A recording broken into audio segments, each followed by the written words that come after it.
রসিকাকে নিত্যানন্দ মনে মধুমন, কন্যাতে চৈতন্য গোসাই হয়ে সাবধান, মুখেতে ভট্টাত্ম বসিলের ৩২০০ যোগান, জীবয় নারদমণি বাজাই মন্ডল, জীবন বুঝে বসুমতি বয়ে গঙ্গা জল, আর জীবয় সরস্বতী বামেতে শ্রীরাম, কণ্ঠেতে সীতানায় আর বাহুতে বলরাম, কণ্ঠেতে সীতানায় আর বাহুতে বলরাম, কণ্ঠেতে শ্রী গোবিন্দ দান বলি, সপ্তদ্বীপে জগন্নাথ করে নবসখী, নাভিকুলে গঙ্গা সদাই করিতেছে লীলা, লিঙ্গে মাথা বসিলে দণ্ডগোলা, গুচ্ছদানে বসিয়াছে নরবান, কামিনীর সঙ্গে গেলি গরমে দোষান, আদিতে সত্যিস্কৃতি বসুমতি পার, আর 18 মহাপদার্থ সমসমুদায়, এই সব তত্ত্বকথা যেই জন জানে, নরলোকে তুচ্ছ ধরে দেবী লোকে।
দেখলো চোখ,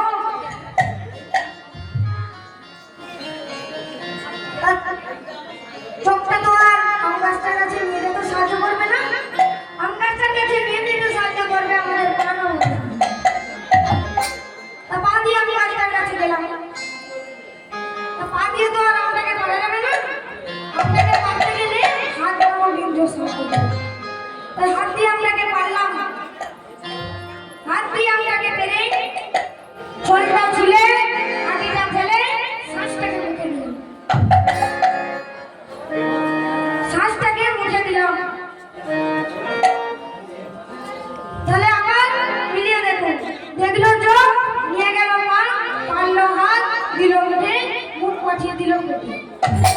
যেই খাওয়া শেষ, আরঙ্গি বাগানের মালিক একটা মোটা লাঠি নিয়েছে ভদ্রলোকের মুখের মধ্যে ধরাম করে দিয়েছে, পিঠ ভর্তি। আমি তো কোনো দোষ করিনি, আমি আমটাকে দেখেও নি, আম গাছটার কাছে নিয়ে যেতেও সাহায্য করি, আমটাকে পাতেও আমি সাহায্য করি, তা আমি শুধুমাত্র মার খাবো, আমাকে বিনা দোষে মারা হলো কেন? আমি থানায় গিয়ে ভয় করবো যে আমাকে বিনা দোষে মারা হলো কেন? তা শাস্ত্র বললে এখানে গল্পটা শেষ করতে হবে। তা যেই ভদ্রলোকের পিঠের মধ্যে ধরাম করে দিয়েছে, আর উনি ভদ্রলোক কাঁদতে শুরু করেছে। এই কাঁদলে কোথা থেকে জল করে গেল? এখন পিঠ থেকে জল করে, কাঁদলে চোখ থেকে জল করবে। প্রথমে দোষটা করেছিল কি? প্রথমে দেখেছিল চোখ, তা ঘুরে ফিরে কাকে কাঁদতে হলো? তাকে দোষটা করেছিল তাকেই কাঁদতে হলো। তাই জগতে কারো কোনো দোষ নেই, কেউ দোষী নয়, কেউ কাউকে দুঃখ দিতে পারে। আপনারা দাঁড়িয়ে উঠে বলবেন এই জগতে দুঃখ বলে কোনো জিনিস নেই। আপনারা দাঁড়িয়ে উঠে বললেন যে দুঃখের জ্বালায় আমি গলে পড়ে মরছি। আমাদের পরবর্তী দল রেডি হয়ে গেছে। তাই যে সকল মহিলারা এই দল তুলতে ইচ্ছুক এক্ষুনি নারায়ণতলে চলে যাবে। যে সকল মহিলারা আমাদের পরবর্তী দল রেডি হয়ে গেছে, তাই যে সকল মহিলারা এই দলটি তুলতে ইচ্ছুক এক্ষুনি নারায়ণতলে চলে যাবে।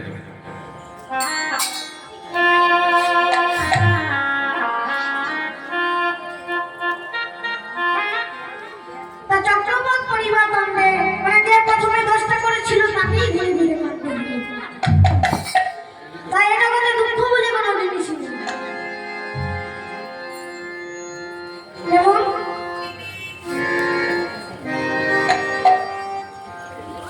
দুজন ব্রাহ্মণ পূজা করে বাড়ি ফিরে আসছিল। তাই একজনের মধ্যে প্রচন্ড হাসি আর একজনের মধ্যে প্রচন্ড দুঃখ। তাই এক ভদ্রলোক সাইকেল থেকে নেমে বলছে, প্রণাম, কিছু মনে করবেন না। তা তোমার মুখে এত আনন্দ আর ওনার মুখে এত দুঃখ কেন? তা আপনারা কি আলাদা জায়গায় পুজো করতে গিয়েছিলেন? না না না না, আমরা একই জায়গায় পুজো করতে গিয়েছিলাম। তাহলে মনে হয়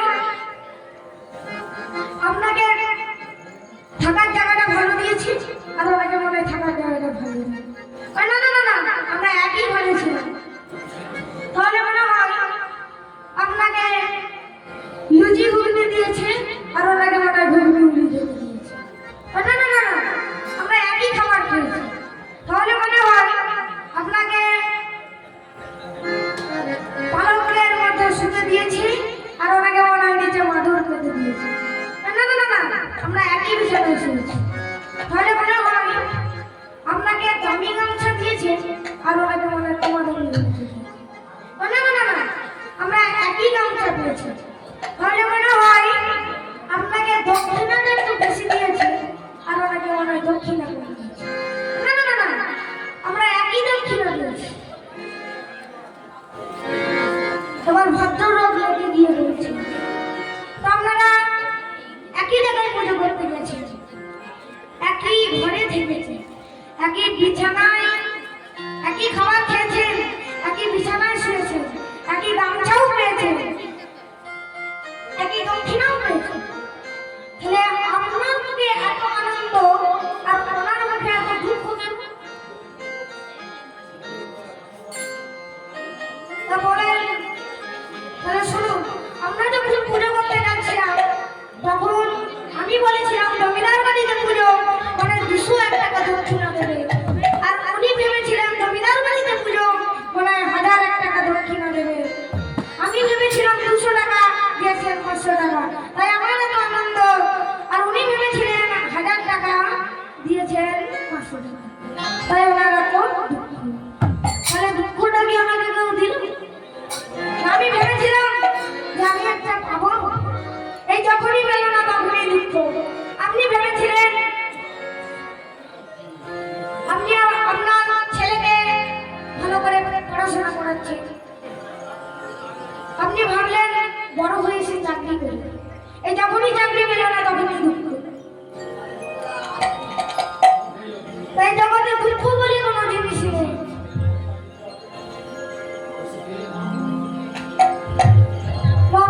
মহারাজ ইন্দ্রদ্যুম্ন বললেন, আমি হাতি হয়ে জন্ম নেব, আমার কোনো দুঃখ নেই, কিন্তু আমি ঈশ্বরের কথা না আমি ভুলে যাই, আমি ঈশ্বরকে যেন আমি মনে রাখতে পারি। ঠিক আছে, তুমি হাতি হলে কিন্তু তোমার মনে সারা সময় কৃষ্ণ নাম থাকবে। তা সেই জায়গায় ইন্দ্রদ্যুম্ন তিনি দেহত্যাগ করলেন। দেহত্যাগ করার পরে হাতি হয়ে জন্মগ্রহণ করলেন। তিনি হাতি হয়ে জন্মগ্রহণ করলেন। তিনি অন্য হাতিদের থেকে আলাদা, তিনি গম্ভীর, তিনি ঈশ্বর সাধনা করেন। একদিন একদল হাতি রাস্তা দিয়ে যাচ্ছিল, একটা পণ্ডিতকে দেখে সেই হাতি থমকে দাঁড়ালেন। কি ব্যাপার? সবাই বলছি ভাই পালিয়ে জল করে দিতে পালিয়ে তো ইন্দ্রদুম্ন রূপে হাতি বলছে দাঁড়া ওর অসুবিধাটা কি আমি দেখে আসি।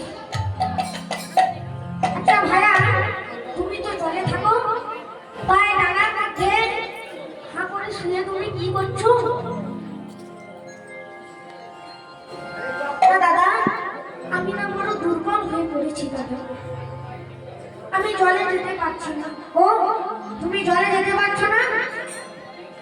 ঠিক আছে আমি আমার পিঠে করে তোমার জলের কাছে নিয়ে যাচ্ছি। সুর দিয়ে পিঠটাকে পিঠের মধ্যে তুলে নিলেন, এবার পিঠের মধ্যে নিয়ে চলেছে।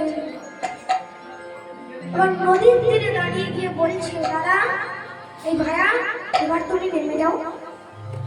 না দাদা তুমি নাকি ভালো,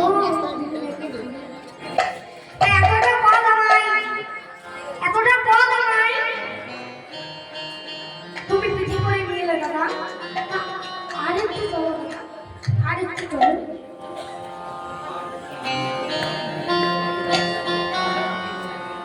ঠিক আছে তা হাতিও নেমে গেলেন এক কোমর জলে। এবার এক কোমর জলে নেমে বলছে দাদা এই ভাইয়া এবার তো তুমি নেমে যাও। না দাদা তুমি না কিনা ভালো, তোমার এই সাহায্য আমি সারা জীবন মনে রাখবো। তা আমি না বড় দুর্বল হয়ে পড়েছি দাদা, আর একটু চলো দাদা। তা হাতিও নেমে গেলেন এক গলা জলে। এবার এক গলা জলে নেমে বলছে ভাই এবার তো তুমি নামতে পারবে। হ্যাঁ দাদা তোমায় আর যেতে হবে না। এবার হাতির পিঠ থেকে লাফিয়ে পড়লেন জলে। এবার লাফিয়ে পড়লেন জলে। এবার জলে পড়া মাত্রই হাতিটার পায়ে কামড় দিয়ে বসে।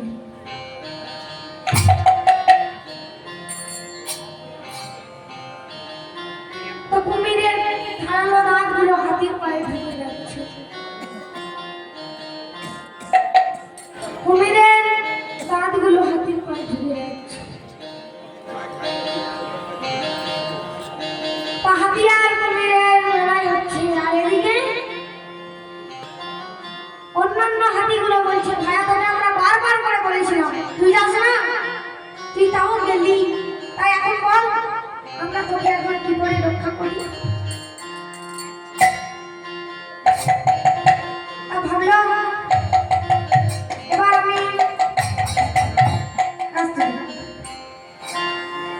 আমি মারা যাবো, তাই মরার আগে একবার গোবিন্দকে স্মরণ করে যাই।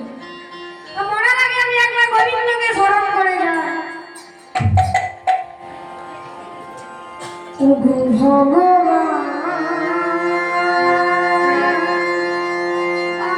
আমি কি তোমার নয়, তবে কেন এলো বেদনা।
তার লক্ষ্মী দেবী বললেন, স্বামী তোমার মন কি পাথর হয়ে গেছে?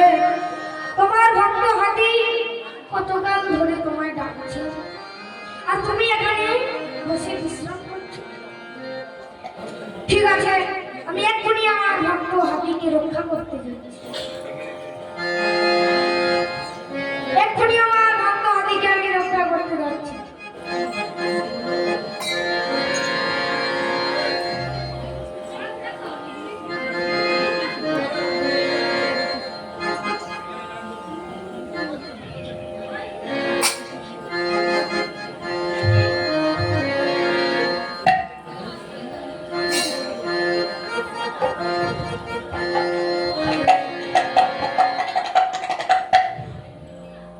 আজকে রাখালে রাজা বলে রে মা, কোথায়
দাস দাস। প্রথমেই আপনাদের শ্রী যুগল চরণে এই অধম অমিত পুরকারীদের শ্রী অসংখ্য অসংখ্য ভক্তিপূর্ণ দণ্ডবোধ।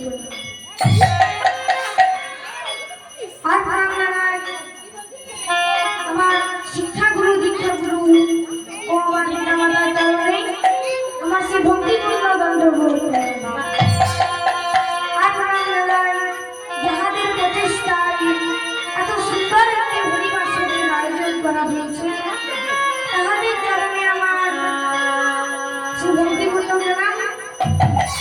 আর প্রণাম জানাই যারা আসতে পারেননি, আহত অনাহত বাড়িতে বসে এই কীর্তন গান শুনছেন তাহাদের চরণে আমার শ্রী অসংখ্য অসংখ্য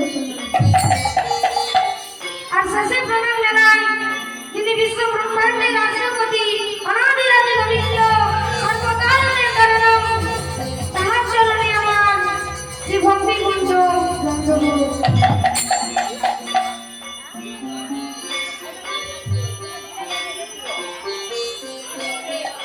আজ থেকে 538 বছর নদিয়া নদীদের মাটিতে সতী গর্ভ সিন্ধু মাঝি উদার হলেন আমার বয়স। তিথিটা গেছিল তিথিটা ছিল দোল পূর্ণিমা দিন। সেই দোল পূর্ণিমা দিন উদয় হলেন আমার বয়স।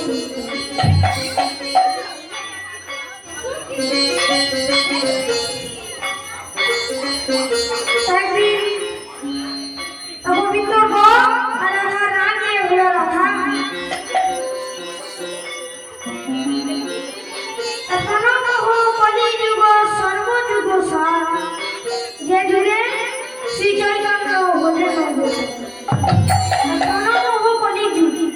এই কলিযুগকে প্রণাম করা হলো কেন? কলিযুগে অনাচার নাতিচার ভ্রষ্টাচার সব শুরু হয়ে গেছে।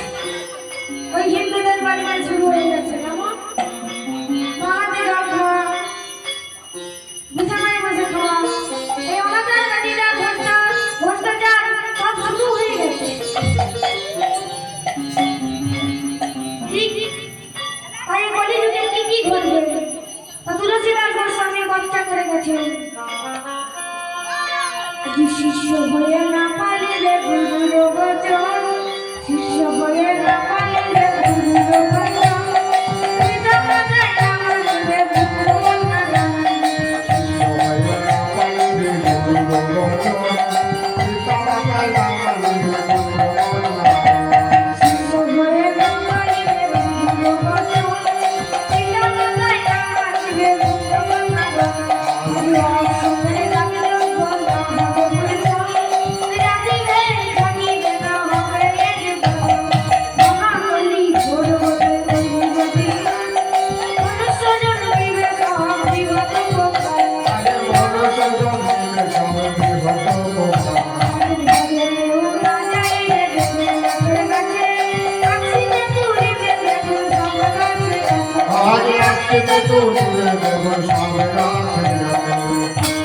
আমার বলির আশ্চর্যগুলো শুনুন।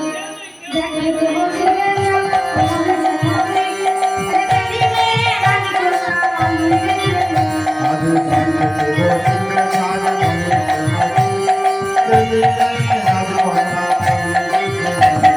শীঘ্র হবে গুরু আর শিষ্য হবে ব্রাহ্মণ, কলিকালে এক বর্ণ হইলে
তা ভগবান তার জন্য আমি